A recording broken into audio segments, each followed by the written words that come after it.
I remember the moment the metal frame smashed into me. I was walking home from the grocery store, clutching a small bag of bread and eggs, when the bike shot out of the alley. The impact knocked the wind out of me, and I hit the asphalt hard.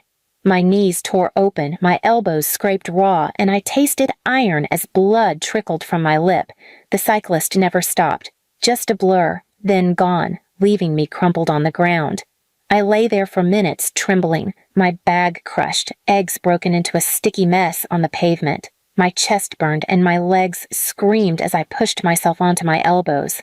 I could barely breathe. No one came. No stranger paused. The world spun, but I forced myself to crawl, inch by inch, toward home. Please subscribe to our channel and tell us in comments from where are you watching this video? By the time I reached the front steps, my clothes were streaked with blood and dirt. My vision blurred, but I grabbed the railing and pulled myself up, one shaky arm at a time. My chest ached, my legs buckled, but home was just a few feet away. That was when the door swung open. I thought for 1 second, just one, that my parents had noticed, that maybe for once they would care. Instead, I froze as my mother and father stepped past me, laughing, carrying armfuls of glossy shopping bags, and behind them, my sister Amelia twirled, showing off her new dress. Dad's voice was booming, proud. "Look at you, Amelia, like a star. Everyone at the party will stare." Mom giggled, clutching another bag. "Our girl deserves everything. Only the best." Their eyes flicked down at me, collapsed, bloodied, trembling on the step. I whispered, "Help me." But Dad's lip curled. He stepped over my arm as though I were a pile of garbage left on the ground. His shoe dug into my fingers as he pushed past. Mom sneered, shaking her head. Pathetic, always ruining the moment. Amelia laughed. My sister's laugh, sharp and cruel. "She looks like roadkill. You should have crawled around the back so no one saw you." They didn't stop. They didn't ask. They didn't even flinch. They stepped over me, arms full of my sister's bags, as if their other daughter didn't exist. As the door slammed, I lay on the porch shaking, the echo of their laughter cutting deeper than any wound on my skin. My legs throbbed, my palms stung, and my heart cracked in a way I didn't know could hurt worse than physical pain. Minutes passed, but through the window I could hear them still. Glasses clinking, Dad's voice calling Amelia our treasure, Mom praising her for how she looked. They were cheering, while I bled on the porch like a strayed dog left out in the storm. I dragged myself inside once they disappeared into the kitchen, crawling past the bags scattered on the floor. My sister's shoes spilled from one, shiny, new, expensive. My breath caught and I pressed my hand against my ribs where the pain burned. I wanted to scream. I wanted to collapse. But I did neither. Instead, I looked up at the family portraits on the wall. In every one, Amelia stood in the middle, my parents' hands on her shoulders. I was always in the corner, smaller, cropped halfway out, forgotten, even in photos. That night, lying on my bed with bandages I'd applied myself, my body aching with every breath, one thought repeated in my mind. They will never see me as their daughter. They will only ever see me as dirt under their feet. But something else followed, sharper, more dangerous. They will learn what it feels like to bleed. Not from cuts, from loss. And as I stared at the ceiling, the sound of their laughter still ringing in my ears, I began to plan. Not just survival, but the kind of revenge that would make their cheers die in their throats forever. The bruises turned purple by the next morning, my arms stiff, my ribs aching every time I tried to sit up. I patched myself with cheap bandages from the corner store, since no one in this house would bother. The air smelled of Amelia's new perfume. Boxes from her shopping spree littered the living room like trophies. My father was polishing his shoes at the table, humming, while my mother helped Amelia plan outfits for some gala she had been invited to. They didn't ask how I was. They didn't even look at me. When I limped past, my mother wrinkled her nose. "Emma, you're dripping on the floor. Can't you clean yourself up before walking in? Honestly, you're like a disease." Amelia smirked, stretching her long legs across the couch. Maybe if you had been prettier or smarter, Dad would carry your bags too. But no, you have to make every scene pitiful. Dad chuckled, not looking up from his shoes. Amelia is our future. You're just background noise. You should be grateful we even let you stay here. His words landed heavier than the bike had. I froze, my breath catching in my throat, but I forced myself to keep moving, up the stairs, into my room. The door closed, but their laughter filtered up through the vents. Every time Amelia squealed about her new dresses, I remembered their shoes pressing into my hand, their voices cheering while I lay bleeding on the porch. That was the night something hardened in me. I pulled out an old notebook, the one I had used in college before my parents pulled my tuition, and gave it all to Amelia for her dream.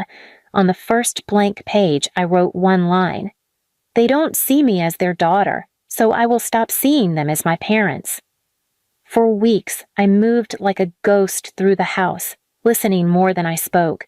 My parents never noticed. They were too busy funding Amelia's endless shopping, her spa appointments, her influencer life. I began writing everything down, where they spent money, what Amelia bragged about, the charities Dad pretended to donate to but pocketed instead. I learned that my father had taken loans in his company's name, loans he covered by transferring money from accounts labeled as Amelia's wedding fund. One evening, I overheard him on the phone in his study. "Don't worry, she's too stupid to look at numbers," he told someone. "It'll all look clean by the time Amelia walks down the aisle. If Emma ever asks, tell her the money was never hers to begin with." My nails dug into the wood of the doorframe, my money, my work, my years of cleaning offices at night while Amelia slept in satin sheets, all erased, claimed for her. I began saving copies of everything, receipts, bank transfers, even Amelia's texts to her friends, bragging about how she would bleed the family dry before Emma even noticed. But gathering evidence wasn't enough. Evidence is cold. My parents thrived on appearances, on smiling in public while rotting in private. If I was going to ruin their lives, I needed to do it in a way that mirrored the cruelty they had shown me, publicly, mercilessly, where their cheers would turn to gasps. The chance came faster than I expected. Amelia was chosen to give a speech at a city fashion event. My parents were overjoyed. "Our pride," Dad boasted. "Our star." Mom kissed Amelia's cheek in front of the mirror. "You'll make everyone forget Emma even exists." They didn't know I had already sent anonymous tips to the event organizers. Not lies, truth. Screenshots of Amelia mocking disabled fans online. Recordings of her bragging about using charity donations for new shoes. Photos of receipts where Dad funneled company money into Amelia's accounts. The organizers didn't respond directly to me, but I didn't need them to. I only needed them to look. The night of the event, I dressed simply, slipping into the back row of the audience. My parents and Amelia sat near the front, glowing under the lights. My sister wore a shimmering gown, her hair styled like royalty. She looked untouchable. My parents clapped as she walked onto the stage, their heads held high, their smugness radiating through the room. Then the projector behind Amelia lit up. Not with her photo shoots, not with her rehearsed speech slides, but with the first leaked screenshot, Amelia's text. "Charity kids are ugly anyway. At least their money bought me new heels." The room went still. Amelia froze, her mouth opening and closing. Another slide, bank records, transfers labeled charity donations moving straight into her account. Then a recording. Dad's voice clear as crystal. "Emma's nothing. Amelia's our investment. Who cares if the money's dirty? It's all for her future." Gasps erupted. Phones whipped out. My parents leapt to their feet, shouting, trying to shut it down. But it was too late. The organizers cut Amelia's mic. Security moved in. I stayed in the back, my hands folded neatly in my lap, watching the panic ripple through them like fire through dry grass. This was only the beginning. The fashion event imploded within minutes. What was meant to be Amelia's crowning moment turned into a massacre of her reputation. Reporters swarmed, snapping photos as she crumbled on stage, her voice cracking, trying to deny the evidence plastered behind her. My parents shoved through the crowd, shouting at security, accusing everyone but themselves. But the audience wasn't buying it. Their whispers cut louder than applause ever had. That's the girl who stole from charities. Her father covered it up. That family is rotten. By the time Amelia and my parents were escorted out, their faces were pale, sweat dripping, smiles shattered. I slipped out quietly, no one noticing me, but I noticed them. For the first time, they weren't untouchable. That night I sat at my kitchen table, my knees still scarred from the bike accident, and I made the final decision. Exposing them wasn't enough. They had stepped over me as though my blood was dirt, as though my life was less valuable than shopping bags. If they believed their pride, their status, and their daughter's reputation mattered more than my survival, then that's exactly what I would destroy, piece by piece. Within days, Amelia lost sponsorship deals. Her Instagram followers plummeted after clips of her cruelty spread online. The charities my father had cheated pulled out of his business contracts. My mother, who thrived on hosting luncheons and mingling with high society, found her invitations revoked. Overnight, their world began to collapse. But I wasn't finished. I had one more card to play, and it was the sharpest. My father's company, the same one he drained to fuel Amelia's life, was already under quiet investigation. I had every document they needed, every crooked transfer, every falsified invoice. I walked straight into the office of a local journalist who had covered corporate fraud before. I didn't give my name. I just slid the folder across the desk, looked him in the eye, and said, "The truth deserves light." 2 weeks later, the headline hit the front page, "Local Business Under Fraud Investigation. Family Ties to Charity Theft Uncovered." I watched from the bus stop that morning, coffee in hand, as strangers unfolded their papers and shook their heads at my father's photo splashed across the front. The same man who had stepped over me bleeding was now branded as a cheat and a liar.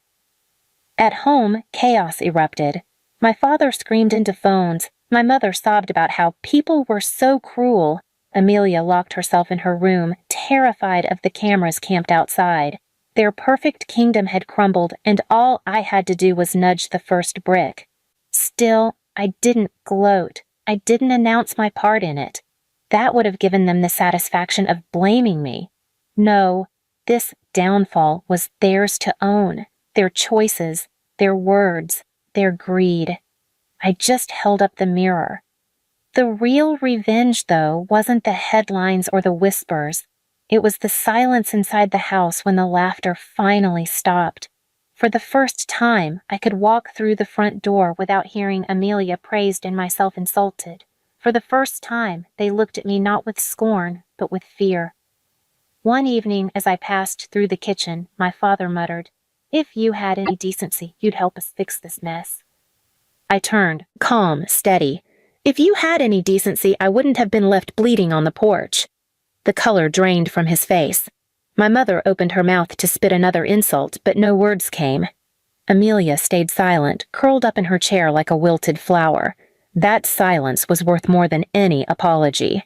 I didn't need them to beg, and I didn't need them to fall at my feet. Their downfall was already complete. Their wealth, gone. Their reputations, destroyed. Their pride, shattered. And I, the daughter they once called useless, walked out the front door with my head high, leaving them to choke on the very dirt they once stepped over me to carry my sister's bags. And for the first time in my life, the air outside felt clean. Free. Please subscribe to our channel and tell us in comments from where are you watching this video.